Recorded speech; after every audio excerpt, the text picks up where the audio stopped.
Assalamualaikum warahmatullahi wabarakatuh. Alhamdulillahirabbil alamin. Hamdan yuwafi ni'amahu wa yukafi'u mazidah.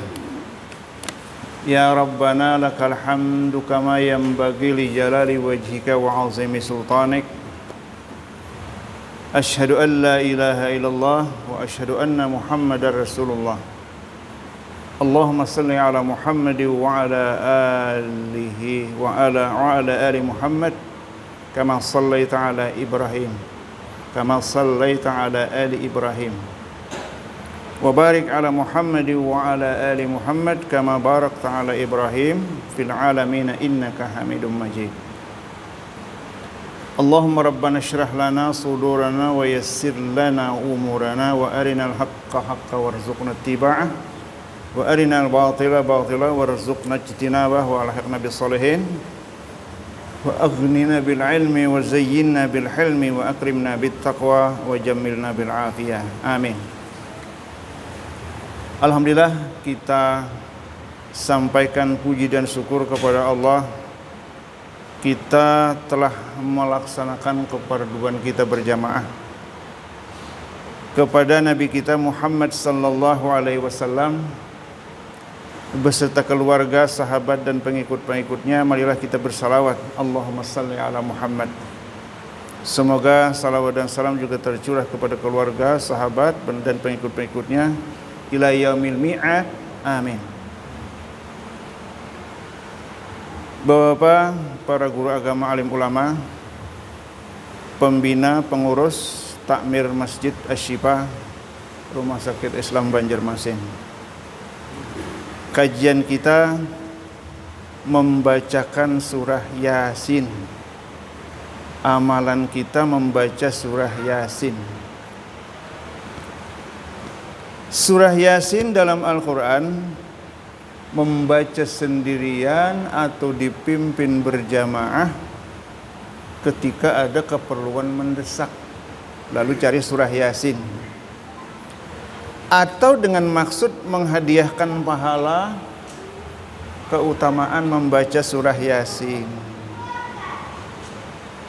Motivasi membaca itu kita dapati sebagaimana pemimpin-pemimpin membaca surah Yasin. Yasin 5 quri'alahu. Yasin itu, pembacaan Yasin itu tergantung kepada apa niat yang dibacakan. Itu senantiasa digaungkan dalam membaca Yasin. Baik. Sesungguhnya Al-Quran yang dibawa oleh Nabi Muhammad sallallahu alaihi wasallam termasuk di dalamnya surah Yasin. Penuh dengan hikmah. A'udzubillahi minasyaitonirrajim. Yasin wal Qur'anil Hakim. Al-Quran itu mengandung sumber pengetahuan sebagai sumber pedoman dalam kehidupan. Hadirin wal hadirat, pendahuluan dari surah Yasin itu berbicara diantaranya tentang bahwa suatu kaum yang tidak pernah diutus padanya seorang rasul, yaitu kaum Quraisy, dan menegaskan bahwa Nabi Muhammad itu adalah benar-benar utusan Allah, benar-benar seorang rasul utusan Allah untuk semua umat.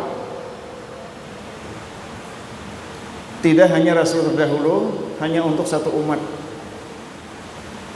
untuk seluruh umat. Tugasnya memberikan kabar gembira dan peringatan. Dua, satu kabar gembira bagi orang beriman dan menyembah Allah. Kabar gembira, dijanjikan ganjaran bagi siapa yang berbuat baik. Kabar gembira, disediakannya surga sebagai balasan bagi orang yang beribadah dan beramal saleh. Itu pertama. Yang kedua, peringatan. Bahwa setiap manusia pasti menemui ajal dan akan dibangkitkan setelah ajal, seperti sedia kala. Hari kiamat itu pasti terjadi dan datangnya tak terduga. Itu peringatan. Dan akan ditimpakan azab yang sangat menyengsarakan bagi siapa yang mendustakannya, mendustakan kerasulan. Jadi ada dua. Hadirin, tapi bagaimana sikap manusia pada waktu itu? Ternyata sikap manusia sebagian lebih kurang sama, yaitu sama dengan umat terdahulu, mendustakan kedatangan Rasul, berpaling, memperolok-olok dan melampaui batas. Hadirin, diberitakan oleh Rasul tentang adanya hari pembalasan. Bahkan sebagian mereka yang tidak percaya pada kerasulan dan tidak percaya hari kiamat itu akan tiba, dengan congkak mereka melontarkan tantangan. Apa tantangannya? A'udzubillahi minasyaitonirrajim. Wa yaquluna mata hadzal wa'du in kuntum shadiqin. Surah Yasin ayat 48.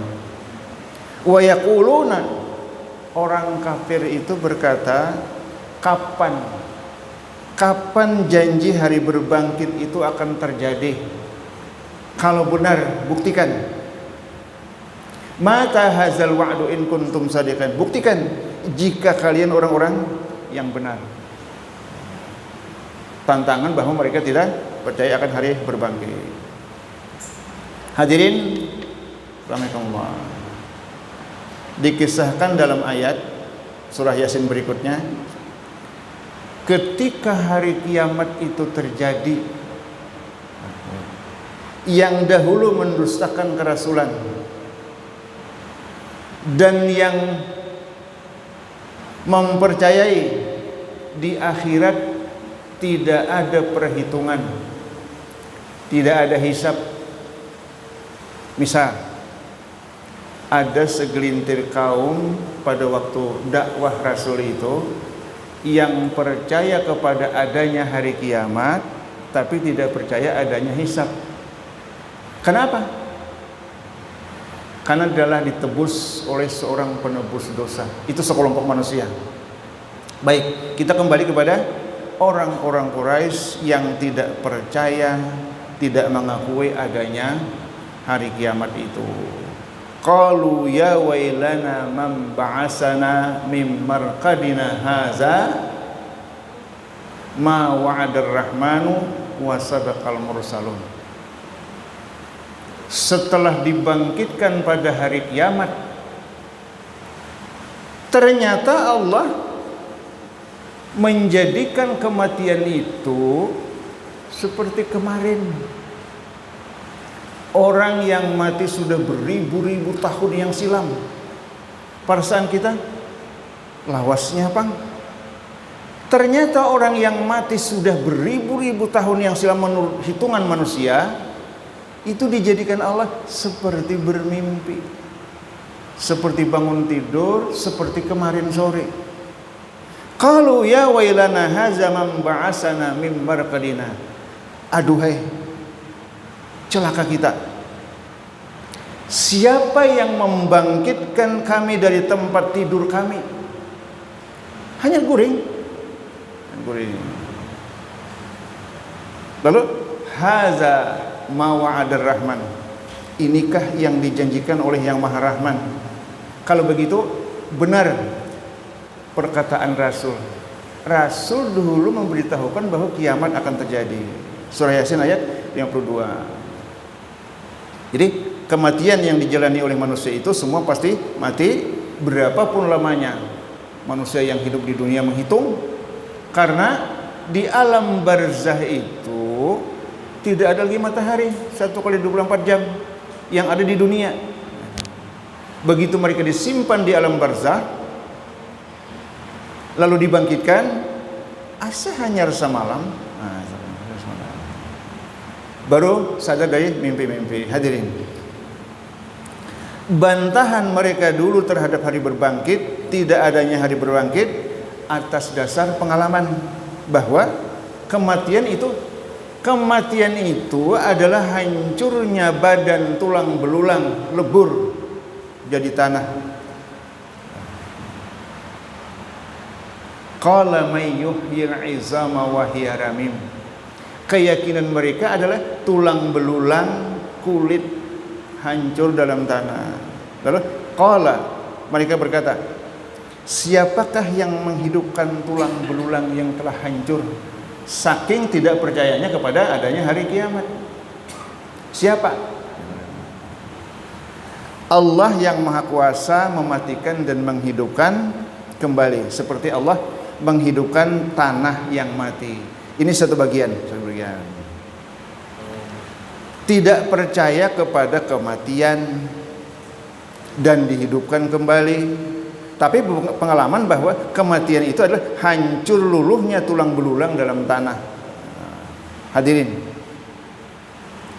diumpamakan Allah dengan cara Allah yang Maha Kuasa mematikan dan menghidupkan, seperti Allah menghidupkan tanah yang kering kerontang, gersang kering kerontang, diterpa oleh hujan, kemudian tumbuh subur aneka macam tanaman yang menjadi sumber kehidupan. Ini cara Allah. Mudah-mudahan kita dapat memahami bahwa membaca surah Yasin itu dipahami artinya, dipahami maknanya, mudah-mudahan sah kita cara membaca, insya Allah berpahala. Kalau membaca saja, dipimpin membaca, kemudian kita merasa sudah membaca, nah itu yang kita tanyakan. Hadirin, tidakkah manusia berpikir dari tanaman yang tumbuh itu ada yang disebut dalam surah Yasin ayat 80, asy-syajaril akhdar, pohon yang berwarna hijau, allazi ja'ala lakumus syajar, allazi ja'ala lakum minasy syajaril akhdari naram fa iza antum minhu tuqidun. Cara Allah menghidupkan yaitu Allah lah yang menjadikan untuk kamu tenaga api dari pohon yang hijau.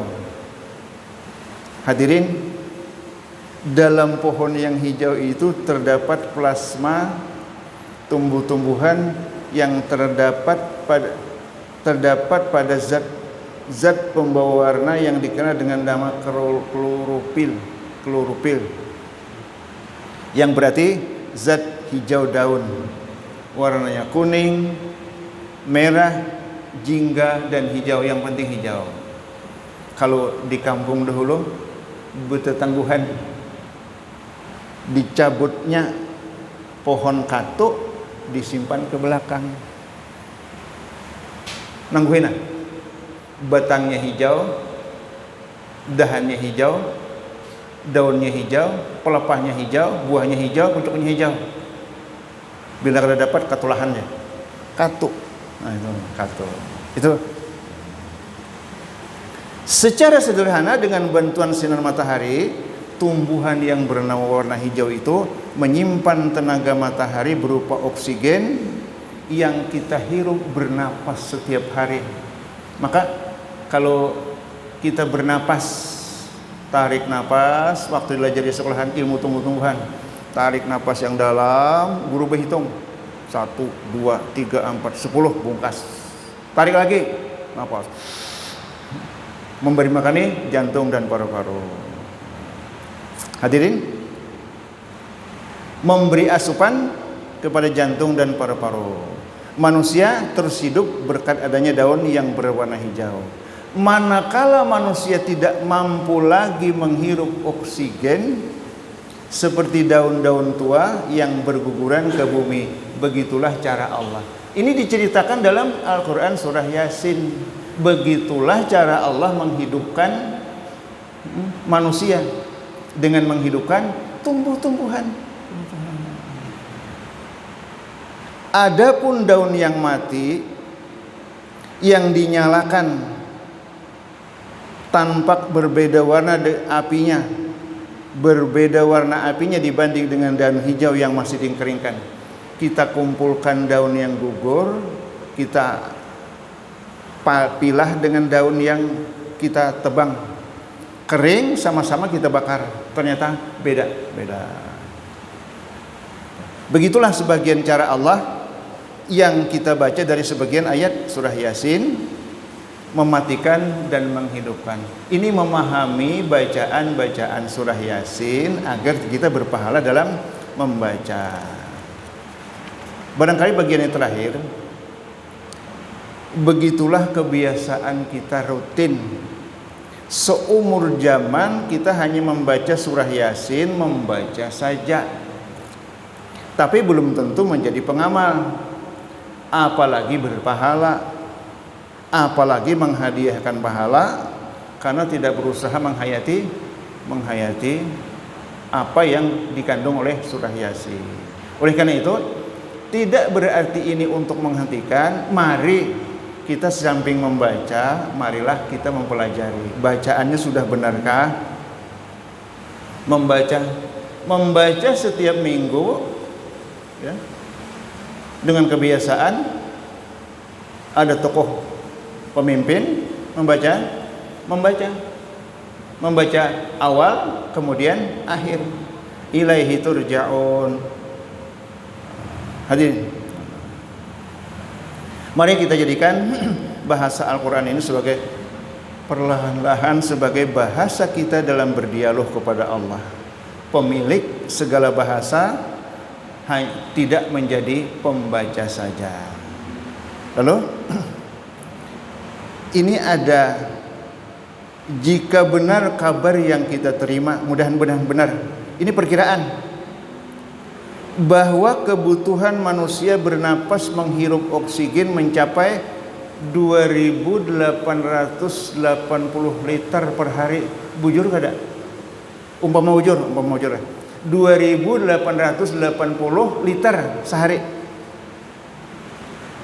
Harga termurah seliter berapa? Kita tekonakan rumah sakit, berapa oksigen seliter? Umpama dipatok 25.000 rupiah, 25.000 rupiah seliter, kebutuhan kita 2.880, berarti sehari itu Allah mensubsidi kita 72 juta, nang kada dibayari gratis. Nah, kan kita cek berapa harga seliter. 72 juta per orang. Allah mensubsidi kehidupan setiap hari. Ini juga harus kita pahami dari surah Yasin itu. Ini bagian pertama, bahwa hidup ini berbiaya, tapi digratiskan oleh Allah Subhanahu wa taala. Hadirin, kepada Allah jualah kita mengabdi dan kepadanya kita mohon pertolongan. Semoga kita diberikan hikmah yang banyak. Hikmah itu memahami yang tersirat di balik yang tersurat. Memahami di balik yang tersirat, di balik yang tersurat, agar membaca Yasin tidak hanya sekedar membaca, tapi berusaha untuk memahami inti maknanya. Demikian apa yang dapat kami sampaikan. Mudah-mudahan ada manfaatnya. Ada lagi bagian kedua, membaca surah Yasin bagian yang kedua. Hadanallahu wa iyyakum ajma'in. Subhanaka Allahumma bihamdika asyhadu an la ilaha illa anta astaghfiruka wa atubu ilaik. Rabbana atina fid dunya hasanah wa fil akhirati hasanah wa qina azabannar. Wa sallallahu ala nabiyyina Muhammad wa ala alihi wa sahbihi ajma'in. Walhamdulillahi rabbil alamin. Wassalamualaikum warahmatullahi wabarakatuh.